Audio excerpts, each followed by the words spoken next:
मनोज जरांगे पाटील गेल्या 7 महिन्यांपासून मराठा आरक्षणासाठी आंदोलन आणि उपोषण करतात।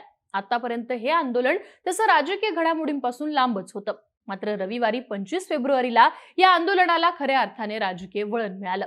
मनोज जरांगे पाटलांनी आंदोलनाची पुढची दिशा ठरवण्यासाठी घेतलेल्या पत्रकार परिषदेत उपमुख्यमंत्री आणि गृहमंत्री देवेंद्र फडणवीस यांच्यावर गंभीर आरोप केले। फडणवीसांना माझा बळी घ्यायचाय असं म्हणत ते फडणवीसांच्या मुंबईतील सागर बंगल्याच्या दिशेने निघाले। मात्र तो निर्णय मागे घेत ते पुन्हा अंतरवली सराटीत परतले। त्यानंतर राज्यातलं वातावरण सुद्धा तापल्याचं पाहायला मिळालं।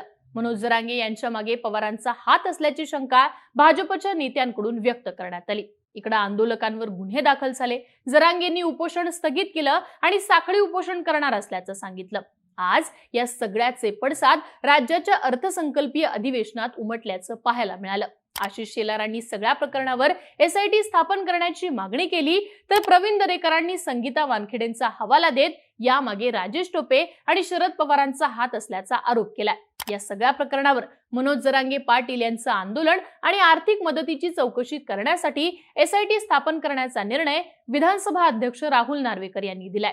मुख्यमंत्री एकनाथ शिंदेंनी सुद्धा फडणवीसांचा एकेरी उल्लेख, पंतप्रधानांबद्दल चुकीचे उद्गार तुम्हाला शोभतं का अशा शब्दात जरांगेंवर आज टीका केली आहे। मात्र गेल्या 2 दिवसात नेमकं काय काय घडलंय, जरांगेंनी मांडलेल्या भूमिकेनंतर सरकारकडून नेमकी काय काय ऍक्शन घेण्यात आली, सरकारने जरांगेंवरती एसआयटी चौकशी नक्की काय लावली आहे, या सगळ्या प्रश्नांची उत्तरं या व्हिडिओत पाहूयात। नमस्कार, मी आरती आणि तुम्ही पाहताय बोल भिडू। राज्य सरकारनं 20 फेब्रुवारीला विशेष अधिवेशन घेऊन मराठा समाजाला 10% स्वतंत्र आरक्षणाची घोषणा केली, तर तिकडे जरांगेंनी ओबीसीतूनच आरक्षण हवं ही आपली मूळ मागणी सोडणार नसल्याचं सांगितलं। सरकारकडून फसवणूक झालीये अशी भावना सुद्धा त्यांनी व्यक्त केली। त्यानंतर आधी बारसकर, नंतर संगीता वानखेडे आणि बाबूराव वाळेकर यांनी जरांगे हे खोटे आहेत, इथपासून ते त्यांच्या मागे शरद पवारांचा हात आहे असे आरोप केले आणि यामुळे राज्यामध्ये खळबळ उडाली। या सगळ्या घडामोडींमध्ये जरांगेंच्या आंदोलनावर शंका ही उपस्थित व्हायला लागली। तेव्हा आंदोलनाची पुढची दिशा ठरवण्यासाठी जरांगेंनी 25 फेब्रुवारीला पत्रकार परिषद बोलावली। या पत्रकार परिषदेत जरांगेंनी फडणवीसांना आपला बळी हवाय, बळी घ्यायचा असेल तर सागर बंगल्यावर घ्या, मराठा समाजाला आरक्षण मिळू नये यासाठी सर्व एकटा देवेंद्र फडणवीस प्रयत्न करत आहे असे अनेक आरोप केले। देवेंद्र फडणवीसांविषयी एकेरी भाषा वापरली। त्यानंतर ते मुंबईच्या दिशेने निघाले, तेव्हा त्यांना वाटेमध्ये ग्लानी सुद्धा येत होती। अखेर 4 तासात 10 किलोमीटर अंतर पार केल्यानंतर जेव्हा ते भंबेरी गावात पोहोचले, तेव्हा त्या भागात पोलिसांनी संचारबंदीचे निर्देश दिले। याच दरम्यान अधिवेशनाच्या पूर्वसंध्येला झालेल्या पत्रकार परिषदेत मुख्यमंत्री एकनाथ शिंदेंनी मनोज जरांगे आता जी भाषा बोलत आहेत ती राजकीय, त्यामुळे त्यांच्या मागे कोणीतरी बोलवता धनी आहे अशी शंका व्यक्त केली। तर मनोज जरांगे हे आता उद्धव ठाकरे, शरद पवार जे बोलत होते नेमकी तीच स्क्रिप्ट बोलतायत, या पाठीमागे कोण आहे याची कल्पना आम्हाला आहे, ते योग्य वेळी बाहेर येईलच असा इशारा उपमुख्यमंत्री देवेंद्र फडणवीसांनी दिला। तर याच विषयी आपण काहीही बोललो तरी खप्त असा समज कोणी करून घेऊ नये असं उपमुख्यमंत्री अजित पवार यांनी म्हटलं। त्यामुळे या तिघांच्याही वक्तव्यानंतर सरकार आता जरांगेंबाबत कठोर भूमिका घेऊ शकतं। कायदा आणि सुव्यवस्थेचा प्रश्न निर्माण झाला तर सरकार याबाबत काहीतरी करणार अशी कल्पना तेव्हाच आली। इकडे भंबेरीमध्ये थांबलेले जरांगे हे संचारबंदी संपल्यानंतर सगळे अंतरवली सराटीत भेटू, मला मराठ्यांच्या मुलांना त्रास होऊ द्यायचा नाहीये असं म्हणत पुन्हा एकदा अंतरवली सराटीत माघारी पोहोचले। परंतु तोपर्यंत भाजपचे आमदार, खासदार ते अगदी सामान्य कार्यकर्ते मनोज जरांगे यांच्यावरती अगदी तुटून पडले। देवेंद्र फडणवीसांविषयी केलेले आरोप हे सहन केले जाणार नाहीत असा इशारा देण्यात आला। जरांगेंना स्क्रिप्ट कोणी दिली, सागर बंगल्यावरती ते आले तर आम्ही गप्प बसणार का अशा शब्दात नितेश राणेंनी जरांगेंना इशारा दिला। थोडक्यात जरांगेंनी फडणवीसांवर केलेले आरोप, जरांगेंच्या आंदोलनात आधीपासून असलेल्या बारसकर, वानखेडे आणि वाळेकरांनी जरांगेंवर केलेले आरोप, या सगळ्याचा परिणाम हा राज्याच्या कायदा सुव्यवस्थेवरती होऊ शकतो, म्हणून पोलीस प्रशासन अलर्ट मोडवर आलं। छत्रपती संभाजीनगर, जालना आणि बीड जिल्ह्यातली इंटरनेट सेवा 10 तासांसाठी बंद करण्याचे आदेश काढण्यात आले। या भागात काही अज्ञातांनी बसची तोडफोड करत ती जाळण्याचा प्रयत्न केला। त्यानंतर छत्रपती संभाजीनगर विभागातली सर्व आगारातील एसटी बसची वाहतूक ही तात्पुरती बंद करण्याचे आदेश पोलीस प्रशासनाने दिले। तसेच जालना जिल्ह्यातील अंबड तालुक्यात थेट संचारबंदी लागू करण्याचे आदेशही काढण्यात आले होते।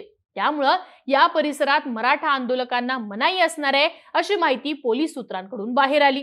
इकडे मनोज जरांगे पाटलांनी सोमवारी दुपारी आमरण उपोषण स्थगित करत असल्याची घोषणा केली आणि त्याचं रूपांतर साखळी उपोषणात करणार आहे असं सांगितलं. तसंच पुढच्या 1-2 दिवसात उपचार घेऊन मराठा बांधवांच्या भेटीगाठीसाठी गावागावात फिरणार आहे अशी ही माहिती आली. जरांगेंनी उपोषण स्थगित केल्यानंतर आंदोलकांना आपापल्या घरी जाण्याच्या सूचना दिल्या, त्यामुळे आंदोलन स्थळी काल एकदम शुकशुकाट झाला होता. दुसरीकडे कालच्या दिवसभरात राज्य सरकारकडून जवळपास 1041 गुन्हे दाखल करण्यात आले. यापैकी 425 गुन्हे हे एकट्या मराठवाड्यात दाखल करण्यात आले, तर बीड जिल्ह्यातील शिरूर आणि अमळनेरमध्ये मनोज जरांगे यांच्यावर देखील गुन्हा दाखल करण्यात आला. रास्ता रोकोसाठी लोकांना प्रवृत्त केल्याप्रकरणी पोलिसांनी जरांगे पाटील यांच्यावरती गुन्हा दाखल केल्याची प्राथमिक माहिती समोर आली. इकडे मुंबईमध्ये भाजप आमदारांची एक बैठक पार पडली. यावेळी आपण मराठा समाजाच्या पाठीशी आहोत, ही बाब आपापल्या मतदारसंघात जाऊन सामान्य नागरिकांपर्यंत पोहोचवा. मनोज जरांगे पाटील वैयक्तिक स्वार्थासाठी राजकीय भाषा बोलतायत आणि यासोबतच भाजप सरकारने मराठा समाजाला दिलेलं आरक्षण हे उच्च न्यायालयात टिकवलं. आता सुद्धा नव्याने दिलेलं आरक्षण कोर्टात टिकेल हा विश्वास लोकांना द्या, अशी सूचना आमदारांना या बैठकीत करण्यात आली. तसंच या बैठकीत भाजप आमदारांनी मनोज जरांगे यांच्या वक्तव्याविषयी नाराजी व्यक्त केली. मनोज जरांगे राजकीय भाषा बोलत असतील तर त्यांना प्रत्युत्तर द्या, असं सुद्धा भाजप आमदारांना या बैठकीत सांगण्यात आलं अशी माहिती समोर आली. याच दरम्यान मुख्यमंत्री एकनाथ शिंदे आणि काँग्रेस प्रदेशाध्यक्ष नाना पटोले यांचा विधान भवनाबाहेरचा संवादाचा एक व्हिडिओ सुद्धा व्हायरल झाला, ज्यामध्ये एकनाथ शिंदे तो सामाजिक कार्यकर्ता होता तोपर्यंत ठीक होतं, पण लिमिटच्या बाहेर गेला की मी कार्यक्रम करतोच असं म्हणताना ते या व्हिडिओमध्ये दिसून आले. या व्हिडिओवर सुद्धा विरोधकांनी जोरदारपणे टीका सुद्धा केली. आज झालेल्या अधिवेशनाच्या सुरुवातीलाच जरांगेंच्या मुद्द्यावरून आशिष शेलारांनी महाराष्ट्रात काहीतरी भयंकर घडण्यासाठी कट रचला जातोय अशी परिस्थिती आहे, याकडे दुर्लक्ष करून चालणार नाही असं म्हणत या प्रकरणात SIT स्थापन करण्याची मागणी केली. आशिष शेलारांच्या मागणीवरती विरोधी पक्षनेते विजय वडेट्टीवार यांनी सुद्धा आपली भूमिका मांडत असताना अशा भाषेचं आम्ही समर्थन करत नाही. मला देखील जरांगे कुत्रे म्हणाले, तुम्हाला चौकशी करायची तर करा, अशी भूमिका वडेट्टीवारांनी मांडली. त्यानंतर जरांगेंच्या आंदोलनाची आणि त्यांना करण्यात आलेल्या आर्थिक मदतीची SIT मार्फत चौकशी केली जाईल असे निर्देश राहुल नार्वेकरांनी दिले.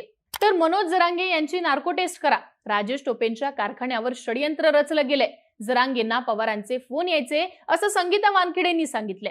रोहित पवार या संदर्भात बैठका घेत होते असा आरोप प्रवीण दरेकर यांनी विधान परिषदेत केला. मनोज जरांगे पाटील यांनी लोकांकडून पैसे घेणार नाही असं म्हटलं होतं.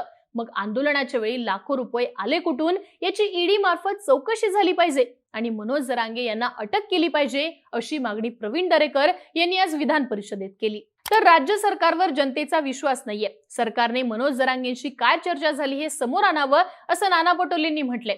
नवी मुंबईत गुलाल उधळला गेला तर आंदोलन पुन्हा का सुरू झालं असा सवाल काँग्रेसचे आमदार बाळासाहेब थोरात यांनी सभागृहात उपस्थित केला.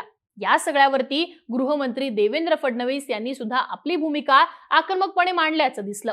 जरांगेंच्या मागे कोण आहे हे शोधावं लागेल. जरांगेंच्या घरी जाणारे कोण, त्यांच्यासोबत कुणी बैठका घेतल्या असे सवाल फडणवीसांनी उपस्थित केले.